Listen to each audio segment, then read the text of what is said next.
오늘 본문은 다니엘 2장입니다. 이 다니엘 2장에서 핵심적인 사건은 우리가 잘 알다시피 이 느부갓네살 왕이 꾼 꿈 이야기입니다. 오늘 본문에서 느부갓네살 왕은 한 꿈을 꾸게 됩니다. 그런데 문제는 무엇이냐면 이 꿈이 길조인지 흉조인지 알 수 없는 그러한 꿈이었다라는 것이죠. 우리가 생각해 볼 때 이 꿈의 내용이 너무나 확실하면 이 꿈에 대해서 번민하거나 고민하거나 염려할 필요가 없습니다. 그런데 이 꿈이 좋은 의미의 꿈인지 나쁜 의미의 꿈인지를 알지 못하면 이 뭔가 소위 그런 말씀들을 하시죠. 꿈자리가 뒤숭숭하다라는 그러한 이야기를 한다라는 것이죠. 오늘 느부갓네살 왕이 꾼 꿈의 내용이 그와 같다라는 것이죠. 오늘 본문 1절 말씀이 그 사실을 우리에게 분명하게 가르쳐주고 있다라는 것이죠. 1절 말씀 보시면 느부갓네살이 다스린 지 2년이 되는 해에 느부갓네살이 꿈을 꾸고 그로 말미암아 마음이 번민하여 잠을 이루지 못한지라라는 이 말씀을 통해서 살펴볼 수가 있다라는 것이죠. 좋은 꿈인지 나쁜 꿈인지 알 수 없으니까 고민이 되고 번민이 되고 이게 도대체 무슨 내용이야라는 걱정과 근심에 사로잡힐 수밖에 없다라는 것이죠. 그래서 생각해낸 것이 무엇입니까? 지혜자들을 모아서 이 꿈의 내용이 무엇인지를 알아봐야겠다라는 것이죠. 그래서 오늘 본문에 이렇게 명령을 내리고 있습니다. 5절 말씀을 보시면 왕이 갈대아인들에게 대답하여 이르되 내가 명령을 내렸나니 너희가 만일 꿈과 그 해석을 내게 알게 하지 아니하면 너희 몸을 쪼갤 것이요 너희의 집을 거름더미로 만들 것이요 라고 말씀하고 있다라는 것이죠. 무엇을 명령하고 있습니까? 지금 자신이 꾼 꿈의 내용과 그 꿈의 내용에 대한 해석을 말하지 못하면 너희는 죽음에 이르게 될 것이다 라는 것을 명령하고 있다라는 것이죠. 이거는 생각해 볼 때 거의 불가능한 일이다라고 생각하셔야 됩니다. 왜 그렇습니까? 내가 꾼 꿈도 아니고 남이 꾼 꿈의 내용을 말해야 하는 것뿐만 아니라 그 꿈의 내용의 해석까지도 해야 하는 것이기 때문에 너무나 힘들고 불가능해 보이는 일이다라는 것이죠. 도저히 말도 안 되는 일을 지금 느부갓네살 왕이 신하들에게 지혜자들에게 내리고 있다라는 것이죠. 애굽의 바로 왕도 꿈을 꾸었을 때 이렇게까지 하지 않았다라는 것을 우리는 성경의 말씀을 통해 살펴볼 수가 있다라는 것이죠. 애굽의 왕 바로도 꿈을 꿨을 때 궁금해서 요셉에게 무엇을 이야기하고 있습니까? 적어도 그 꿈의 내용이 무엇인지는 이야기를 해주었다라는 것이죠. 그러니까 자연히 그 꿈의 내용을 알게 돼서 하나님의 또 지혜가 있어서 요셉이 그 꿈의 해석을 할 수 있었는데 지금은 아예 꿈의 내용도 가르쳐주지 않으면서 이 꿈의 내용도 마치고 이 꿈의 내용을 해석하라라고 명령을 내리니 이 지혜자들이 얼마나 답답했겠습니까? 그래서 신하들이 보인 반응이 무엇입니까? 오늘 보면 11절 말씀을 보시면 신하들은 이렇게 반응하고 있다라는 것이죠. 왕께서 물으신 것은 어려운 일이라 육체와 함께 살지 아니하는 신들 외에는 왕 앞에 그것을 보일 자가 없나이다 한지라라고 말씀하고 있다라는 것이죠. 불가능하다라고 이야기하니까 대번에 왕이 화를 내면서 모든 지혜자들 다 죽이겠다라고 말씀하고 있다라는 것이죠. 우리가 세상을 살아가보다 보면 이렇게 말도 안 되는 문제와 불가능해 보이는 문제 앞에 설 때가 있다라는 것을 생각할 수 있어야 된다는 것이죠. 그럴 때에 다니엘은 어떻게 하고 있다라고 말씀하고 있을까요? 그는 하나님께 기도하고 있다라고 말씀하고 있다라는 것이죠. 그렇습니다. 다니엘은 알고 있습니다. 이 어이없는 문제, 정말로 도저히 불가능해 보이는 이 문제를 해결할 수 있는 유일한 방법은 그 꿈을 꾸게 하시고 그 환상을 보여주게 하신 하나님 말고는 없다라고 생각하였습니다. 그래서 시간을 내어 기도할 시간을 얻었다라는 것이죠.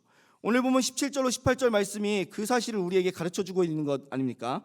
17절로 18절 말씀 보시면 이에 다니엘이 자기 집으로 돌아가서 그 친구 하나냐와 미사엘과 아사랴에게 그 일을 알리고 하늘에 계신 하나님이 이 은밀한 일에 대하여 불쌍히 여기사 다니엘과 친구들이 바벨론의 다른 지혜자들과 함께 죽임을 당하지 않게 하시기를 그들로 하여금 구하게 하니라라고 분명하게 말씀하고 있다라는 것이죠. 그렇습니다. 지금 다니엘은 기도하고 있다라는 것이죠. 다니엘의 기도에 하나님은 어떻게 반응하고 있습니까? 오늘 본문 19절 말씀입니다. 이에 이 은밀한 것이 밤의 환상으로 다니엘에게 나타나 보임에 다니엘이 하늘에 계신 하나님을 찬송하니라라고 말씀하고 있다라는 것이죠.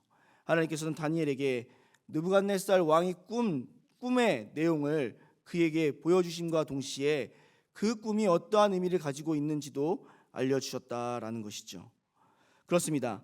도저히 불가능해 보이는 문제였습니다. 해결하기 어려운 문제였습니다. 그럴 때 기도하며 간구하며 하나님께 가지고 나아갔을 때 하나님께서는 그 문제를 해결해 주셨다라는 것이죠. 우리의 모든 문제에 대한 답을 하나님께서 가지고 있기 때문에 그렇다라는 것을 우리는 생각해 볼 수 있어야 합니다. 무엇을 통해 그 사실을 알 수 있습니까?